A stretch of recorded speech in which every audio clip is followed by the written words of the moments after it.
what's up guys, my name is Ben, welcome to the Swanky Productions channel. This is not my 2013 Arctic Cat F1100, this is a 2019 Arctic Cat ZR 6000. Ridiculous story about how this ended up getting dropped off of my driveway, and I was told to basically adjust it, ride it, make videos on it for you guys to enjoy. If you want to see that video, check a week before this. The first ride video on that is definitely one that you want to check out. Now, all the stuff that I'm going to be talking about today, I will try to split up, but you'll notice that it all kind of works together and the lines get a little bit blurred. The first thing that you need to understand about a sled, and really any sort of car, truck, motorcycle, four-wheeler, doesn't really matter, is that you've got springs and you've got shocks. So essentially how these guys work is you've got the spring that is preloaded by these adjustments here. As you can see, this portion is threaded. The further you thread these down, compressing that spring, the more preload you're putting on the sled. Inside of there, of course, is the shock itself. Body of it is up here, and then you've got this shiny portion here, the rod, that slides up and down in there. That's got oil in it and nitrogen that basically is going to kind of control that spring, so when you hit a bump, it slows down the speed that this spring can be compressed, and then once the spring is compressed and it wants to shoot back down, this also slows that motion down as well. So very important to have these. We'll get into those a little bit later. Next, we've got a spring and shock combo that look very similar to the ones up front. Those are gonna kind of control the front of the skid here. In the back, you've got a shock in the center, and then on either side of that, you've got two big coil springs that are wrapped around this axle in the back here. And the preload on those is adjusted by just turning this guy. As you can see, you've got 3 settings depending on where that thing is turned. Beyond that, you've got a couple other things that are gonna adjust how all of this kind of reacts when you hit the gas. Your coupler blocks, these are also kind of shaped differently depending on where you rotate them. And basically what these do is change the distance that this back piece has to travel before it kind of activates these springs, and that will kind of control how fast the front of the sled gets pulled up when you hit the gas. Similarly, you've got an adjustment up here that will also do kind of the same thing, except these are your limiter straps.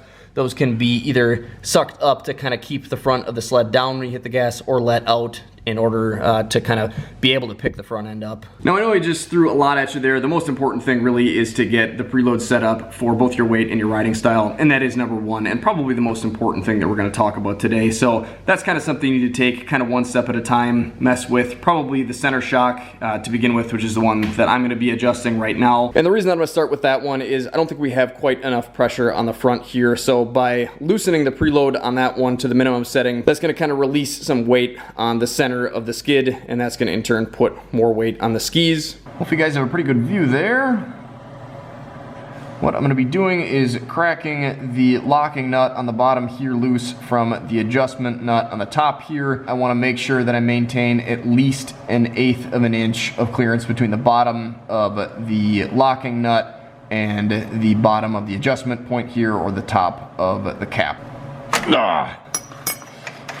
And if you don't have too much ice, this will free spin down here. Don't want to get out of control and go too far down. And then we will spin this one, which the spring, as you'll notice, is going to be decompressing here.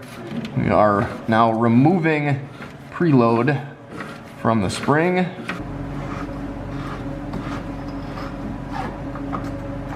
That's an 1/8 inch. Do I have that right? That seems pretty loose. I don't think I'm going to go any looser than that. So what I'm going to do is just crank them both together so nothing can rattle loose and get out of adjustment. I promise this is the most annoying adjustment you will have to make. But it's also going to be one of the most important adjustments that you can make on a sled like this. I cannot wait to get this thing out and see what this did for me. So let's hop on it, take it out for a rip, and see how it feels.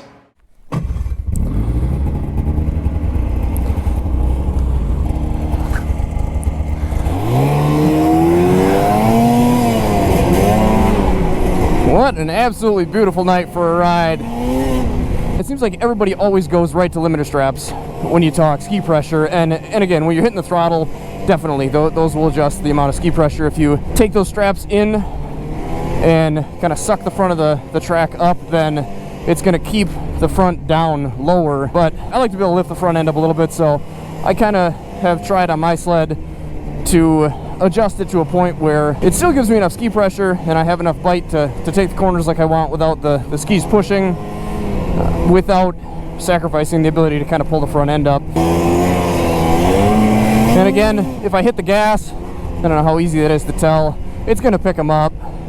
But when I'm not really on the gas, I definitely can feel that the front bites in more. And what you're making bite in more is the carbides, and that's number two. It's all going to kind of work together. But carbides are extremely important as far as picking the correct one to go with your sled, as well as whether you have studs in the track or not.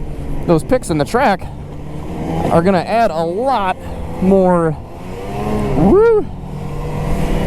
straight driving power, and gonna not want to let the rest of the sled turn because they're basically digging in. I mean, it's like wearing a set of cleats and trying to twist your ankle around in the dirt. I mean, they're gonna grab and not want to move. So you definitely need something up front that's gonna bite hard enough to compensate for that. So on my F1100, to compensate, I put those SPI 6-inch single runner carbides. That definitely made that bite a lot harder. You guys can check that video out if you want. Both the install and the later test video are kind of combined into one. I can put a link for that down in the description. I would say that's the way to go, is to get something that's going to bite more. I do need to adjust that sled a little bit, probably take a little bit of pressure off the skis, because now I'm at a point with that sled where it's kind of hard to turn the bars. This one, you can see, it kind of will grab enough to pick the skis up when I give it some input. My F1100, when I first got it, and maybe you guys have ran into this too, I could just turn the bars all over the place going in a straight line like this, and the sled would just keep going because of those picks dug in, wanting to keep me going straight. The one downside that a lot of you guys mentioned to me with the single runners is that it will cause the sled to dart on a straightaway like this, and this does a little bit, honestly, which I'm kind of surprised. Not bad, and even mine isn't that bad. This, I can tell, definitely steers a lot easier than my sled. Some of that might be due to the fact that, like I said, this has got 488 miles on it, where mine has almost 10,000. But this one does not have true single runners. It's basically a single runner with a little tiny dual runner on the side. And what a dual runner does for you is kind of separates you from the pack, I guess. If you can maybe see the tracks that I'm running alongside here, these are all single runner carbides. And when you've got a set of dual runner carbides, you can kind of cut through that, where with single runners, the sled just kind of gets grabbed by them, and that can cause you to kind of shift around a bit, which is definitely unnerving, especially if you have too much ski pressure. Wow, look at that. Boy, you can't get that view sitting on your couch. Well, I guess unless you're watching the Swanky Cat Productions channel, but hey, you got to get out here and see it for yourself too. What a beautiful night.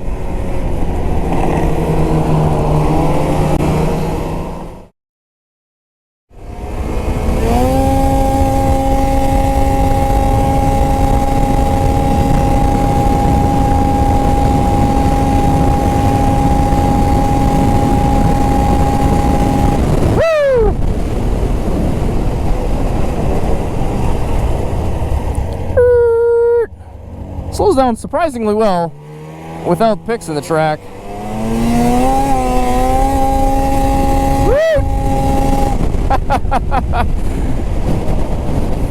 Takes off pretty well too without them.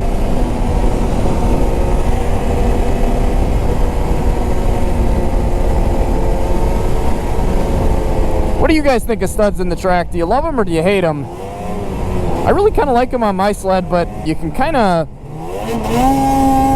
burn out and drift a little bit, where with picks in the track you can't really do that. Actually, you guys should let me know down in the comment section what your favorite carbide is and why. Woo!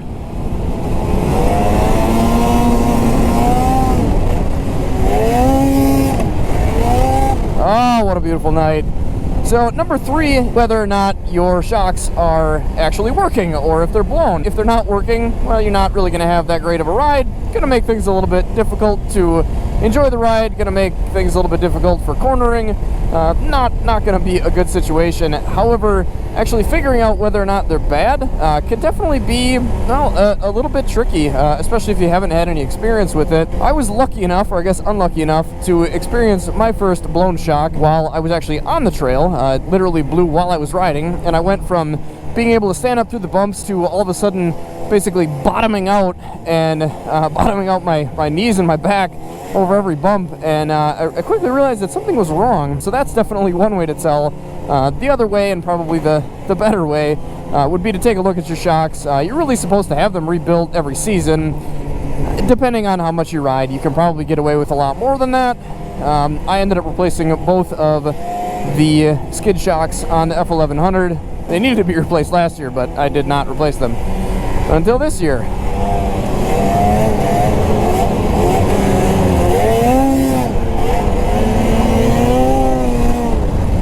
I've actually got a video on my channel that I'll put a link down below to. I think I've actually referenced that a couple times already. Basically, I kind of show you on the backside when those shocks were blown, what that looked like, and then I show you on the front what it looked like when they are not blown. The other thing you can kind of do is just visually inspect them. If there's oil all over that shaft that I showed you earlier, they probably need to be rebuilt. You might be able to get away without it for a little while. Definitely something that's going to need to be done in the next couple thousand miles, though.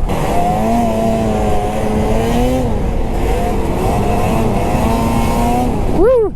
So yeah, I would say I'm definitely happy with the adjustment that I made on here today. Definitely something that needs to be addressed on a Procross chassis like this. Depending on your weight, maybe if you're a little bit heavier, you want a little bit more preload on that, but something that's, as you saw, pretty easy to do, or at least simple. I guess it's not exactly fun trying to fight your way in there and get those adjusters to turn. It is something that you might have to play around with. I could use a little bit more ski pressure, but there's maybe some other things that we can do to kind of address that later on. I'm not the biggest expert on this. I'm a pretty big novice when it comes to a lot of it, so if there's anything that I missed or said wrong, please correct me down in the comment section. And for you guys that are trying to learn, make sure you check down there. There's always a lot of good information. I got a lot of good guys that watch the channel, and some gals too, and I definitely appreciate all your insight and comments down there. I do have to say that I am sorry that I have not been all that great about getting back to you guys. Got a lot of sleds to look after and a lot of sleds and trails to ride, so I've kind of been putting the comments on a little bit of the back burner, which I do not like to do. I like try to get back to everybody, so it might take me a little while, but I do try to answer everybody back. So, whoa, hello dear. Sorry, didn't mean to interrupt your party.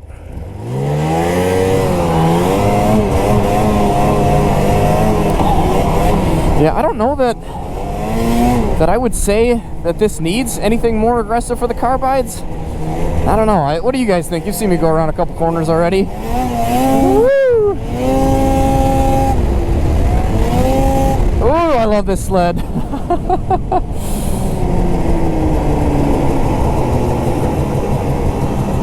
Alright guys, well, hopefully this video was at least a little bit helpful and informative, maybe a little bit enlightening.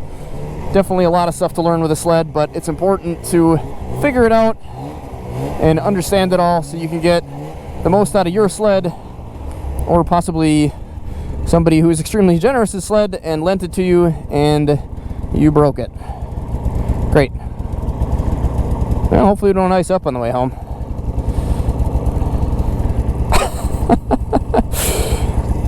Awesome. Don't worry, I'll get it fixed. So like I said earlier, guys, I try to put a snowmobile video out in the wintertime at least once a week, if not twice. So if you guys are interested in seeing that type of thing, make sure you hit the subscribe button, click the bell after you subscribe. That way it'll let you know anytime I put a video out. Make sure you let me know what you think of this video down in the comments section, or answer one of the many questions I've asked. Other than that, guys, take care, stay safe, stay swanky, get out, enjoy this beautiful world that we live in if you can, and hey, if you can't, and check out some more videos in the meantime. Take care, stay safe, and stay swanky.